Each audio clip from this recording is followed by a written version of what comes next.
Welcome to another episode of The Brand Called You, a podcast and podcast show that brings you leadership lessons, knowledge, experience, and wisdom from thousands of successful individuals from around the world. I'm your host, Ashutosh Garg, and today I'm delighted to welcome a very, very senior professional from the US, Claudia Grace. Claudia, welcome to the show. Thank you so much. It's a pleasure to be here. Thank you. Claudia is a certified health and wellness coach. So, Claudia, today we're going to talk coaching, health, and wellness. Yes, I'm excited. Let me start by asking you, how do you define health and wellness? Well, I look at health more in a holistic perspective. I view it as an approach to life that considers the multi-dimension aspects of wellness. It encourages an individual to recognize the whole person, physically, emotionally, mentally, socially, and spiritually. Mm-hmm. I feel that there is a more need for interconnection in our health. Mm-hmm. And not, looking at it from a separate perspectives. I feel that wellness refers to the state of optimal health. And what I mean in that regard is it's about living a life and taking a personal responsibility, right, and proactive steps to controlling our risk factors that harm us. And really optimal wellness depends on the balance of all the things together. Right. And that is why we have health and wellness, because truly you can't have one without the other. It's a synergy of kind of the both. And feeling healthy and fulfilled, that is the ultimate goal, is to have it like that. Well said. And my next question to you, Claudia, is that how does a fit and well leader differ from an unfit and unwell leader? Well, an unfit and unwell leader, I'm going to start with the positive. I feel that a fit and well leader, in my opinion, is a transformational leader. Mm-hmm. And from experience, one of my managers, her name was Anne Marie, she had kind of embodied this person that I'm going to describe. Mm-hmm. She empowered, at one point I was on a sales team, mm-hmm, working with physicians, orthopedic surgeons that were the top surgeons. They treated the NFL team, Ravens, Orioles, baseball players in Baltimore, Maryland. And she gave us the autonomy and freedom to be innovative, to be creative, to think outside the box. And as a result, she established a lot of trust. She led by example. She created a positive team environment, embracing a shared vision, because there wasn't anything we wouldn't do for her, because she led by example. She worked very hard. She was truly dedicated, and she really cared about our success, more so than her own. She never really, led or wanted the fame. She actually gave up most of the accreditation to us, but it was really through her leadership that we could be successful. On the contrary, an unfit and an unwell leader is an autocratic leader, is like a former manager, Mike, who was very much a dictator, I would say. He had absolute power. He made decisions for us. He dictated everything we had to do. And he made us do it in his way. He forced us to do it in his way because that was the only way that we were allowed to function, which really, this made our team feel very micromanaged, very restricted, and sometimes even abused because of the way he would demean employees and his lack of patience, often anger over situations that really never merited that. He created a very toxic environment, and he never valued your performance regardless of exceeding impossible expectations. Amazing. And in that type of environment, my advice to people is to get out of it. You will never be happy, you'll never be appreciated or valued, and find a company that will see your true merit. So, Claudia, what made you decide to become a health and wellness coach? Well, that's a great question. I guess as I look back in my life and I reflect upon, the many influences that brought me to becoming a health coach, it starts at my beginning. My father, my Colombian father, being a physician, influenced my love of science, and his service to people was at the heart of his practice as an anesthesiologist. My mother taught me the importance of holistic nutrition. Finding strength in sports, because I was very active in sports as a collegiate swimmer. I played lacrosse, I ran, I was always very active. And her love and life of learning everything. She always wanted to learn more and challenge herself.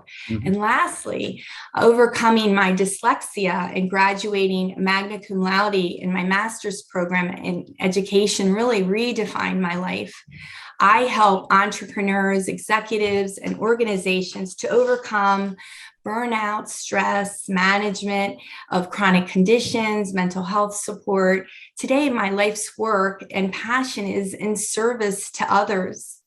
My mission is really to help empower people to live healthy every single day by celebrating really who they are and making health a priority, inspiring people to be better, to live in healthier communities, encouraging businesses to promote and support a healthier workforce, and to really build a better world is why I am a health coach today. Amazing. What a great response. Thank you. So, we have all just started to come out after 2.5 years of the pandemic. My question to you, Claudia, is how have people coped on the health and wellness front during the pandemic? Okay, so there are some positives and I guess some negatives. I think it was very difficult, I would say. Obviously our mental health, was really, really challenged. We learned how, isolation really pushed people to the ends, working in small, homes and spaces, being with, your family, and trying to work and manage emotionally was very much a burden.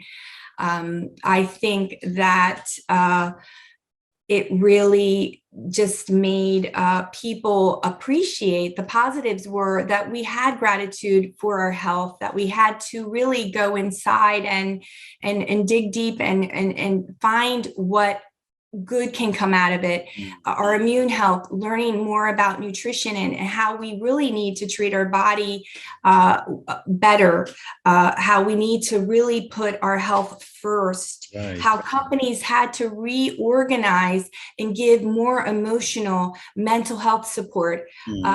So I think in those regards, it was more of a positive aspect. Physically, people stopped, obviously our lockdowns were restricted. We couldn't move.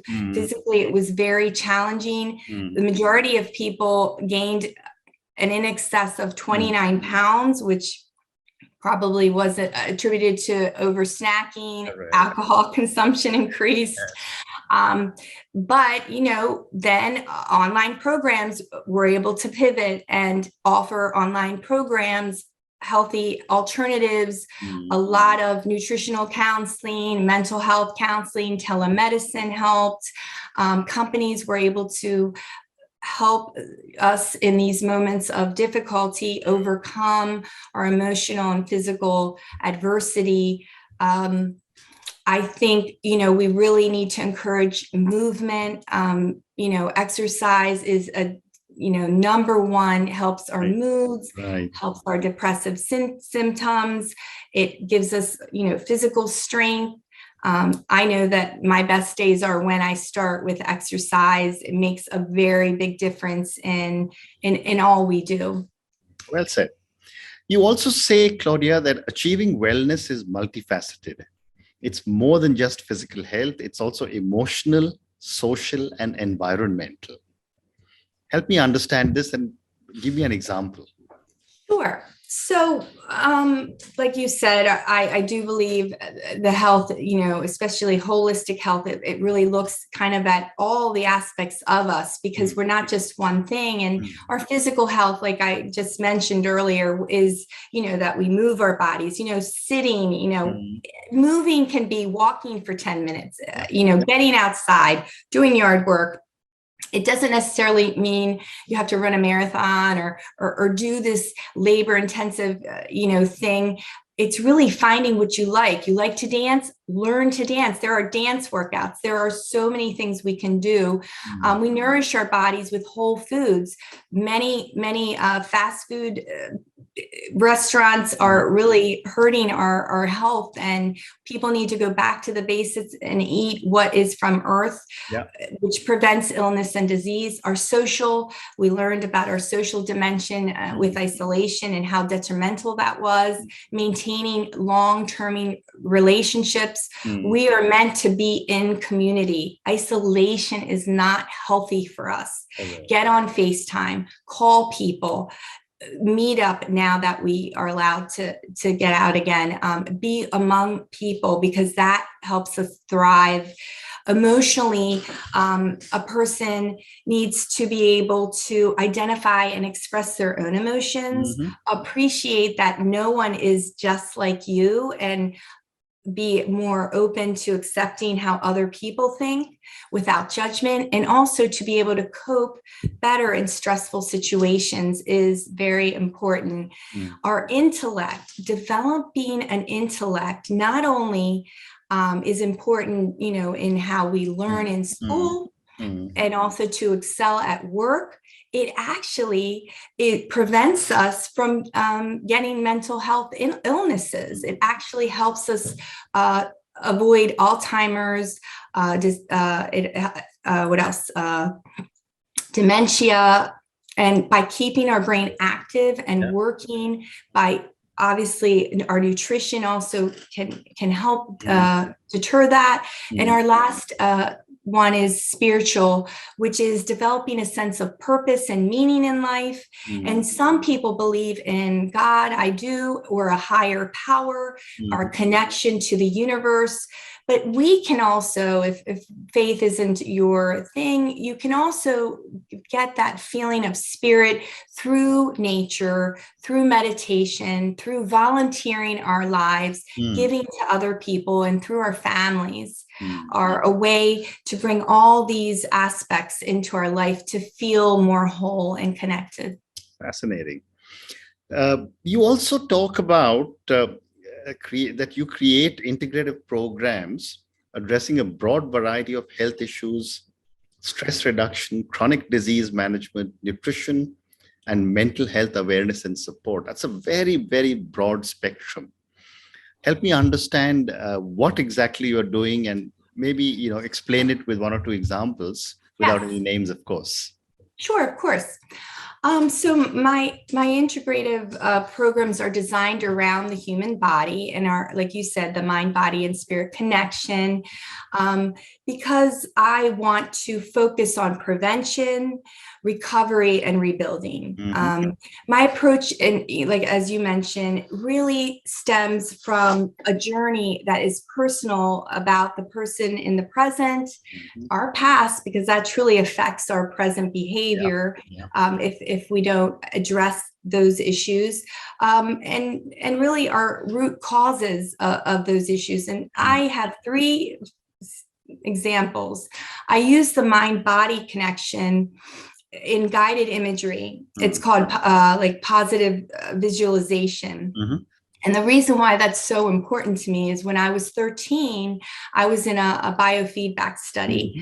And back then it was like early 80s. So it wasn't very prevalent to learn meditation at that time. I had severe migraines, and, some of it, obviously was physical because I did have it, but it was also emotional because there were some family issues. And I learned to harness my mind. I learned to meditate. And to this day, I still remember the 2 meditations I was taught. And it was so impactful because I used to physically throw up and get sick and have to be, without light. And the power of my mind, when I could literally it was almost as if I was out of my body, looking at my body in this moment of pain.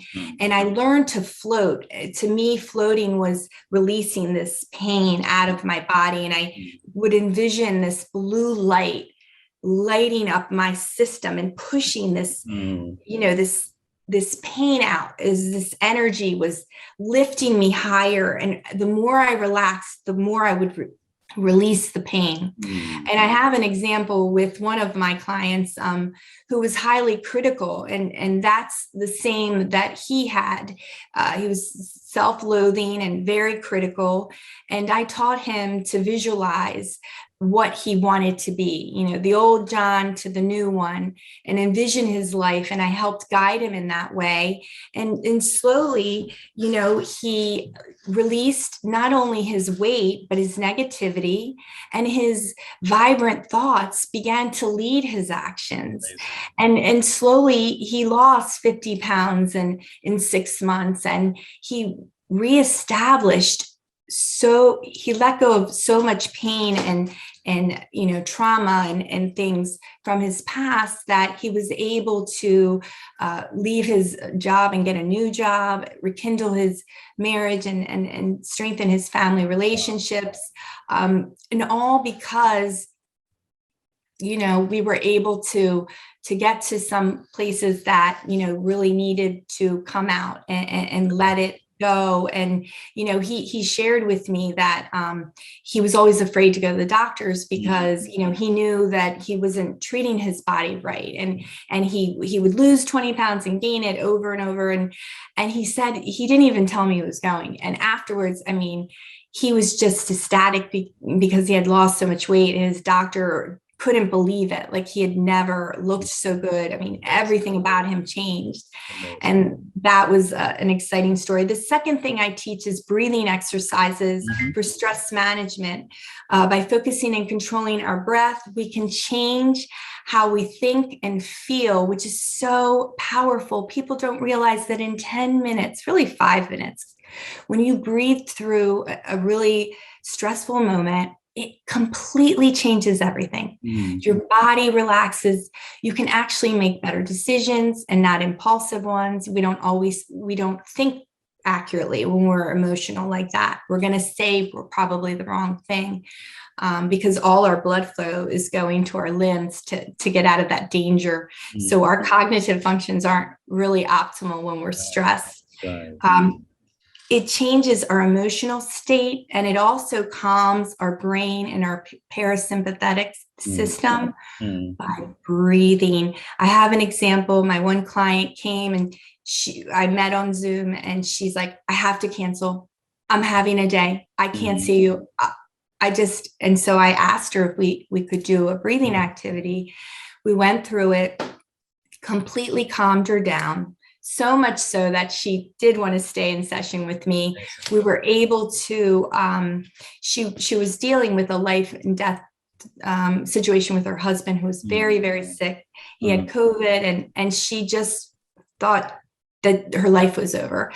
We were able to calm her down and help her through it. And also her husband survived, and it was amazing that really just helped her manage the day and not ruin her day. The last thing I do is through talk therapy, positive psychology, and mindfulness practices, I train individuals on how to identify and change their thought patterns, consciously activating positive thoughts and behaviors until they become automatic.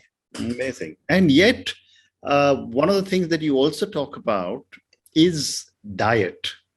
Yes. There seems to be a lot of talk about veganism, about vegetarianism. I would love to understand from you, how does diet and lifestyle help us to harness the power of our mind, body, and spirit? Amazing question. It is super important. I was on a food summit where that's what the theme was. And they were just saying how, our diet, we can prevent heart disease. Dr. Dean Ornish does a lot of studies. He was on this summit on prevention and how our food completely affects our immune health. If we learned that in COVID, people who were obese were far sicker than those who were healthier. It was attacking their bodies. They didn't have a defense mechanisms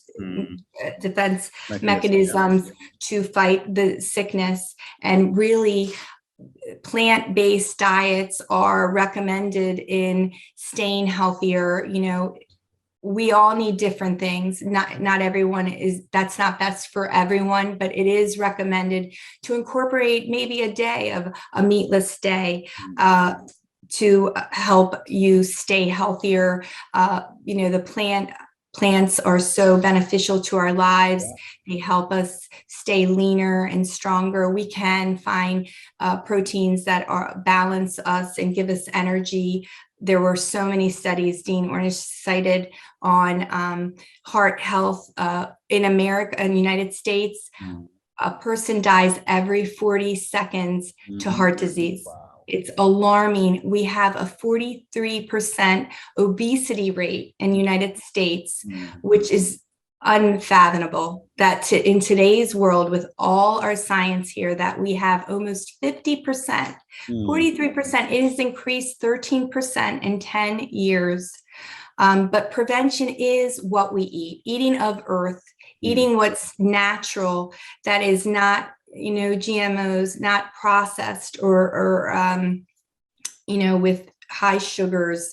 All those natural things are beneficial to our life, and adopting easy lifestyles, learning about our behaviors, and modifying why we're eating. Sometimes we're eating not because we're hungry. And I help people change their behaviors and identifying really if they need to nourish themselves at that moment with food, or is it really that emotional need they're trying to nourish through food. Because as we eat, it does our brain, it does reward our brain, so if we're not fulfilling our emotional needs, our social needs, our spiritual needs with other things, food isn't always the right answer. Absolutely. And you're talking to a vegetarian turned vegan. So oh wow, all my life. So yes, that's why you're in a good shape. I can tell.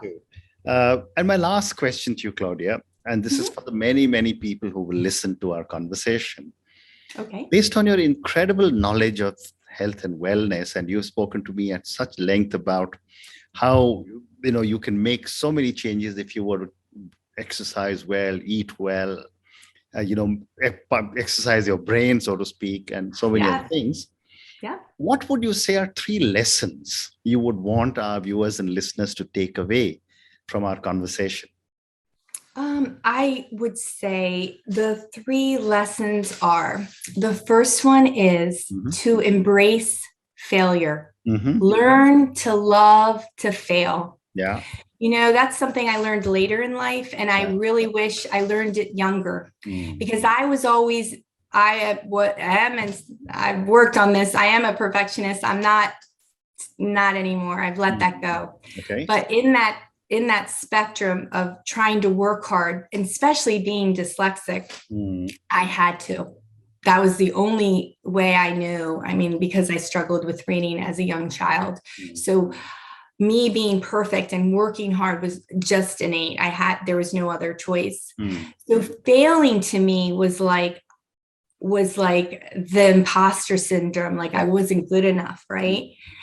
Because my parents did emphasize that I could do anything I wanted. So I had that positive support system, but they never really understood failure. They just said, try your best, work really hard, be successful. But they never said it's okay to fail. It's not really their fault, but it was my perception of it's wrong to fail. It's the end of the world in failing. It isn't. Failure is growth. Failure is pushing yourself beyond what you think is capable. Failure is how you reach success. It's a beautiful thing. It's a redirection, and it's taken me so many years.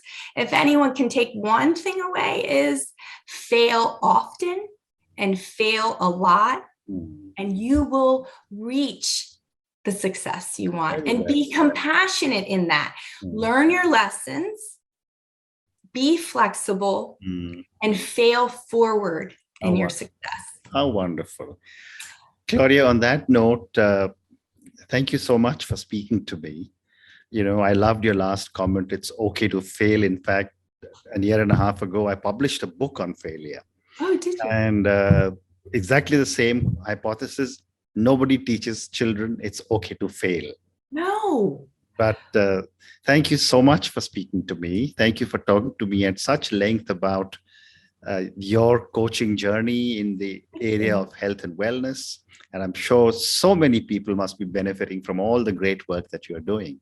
Thank you so much. Thank you again for speaking to me, and good luck to you. Thank you. Bye-bye. Bye.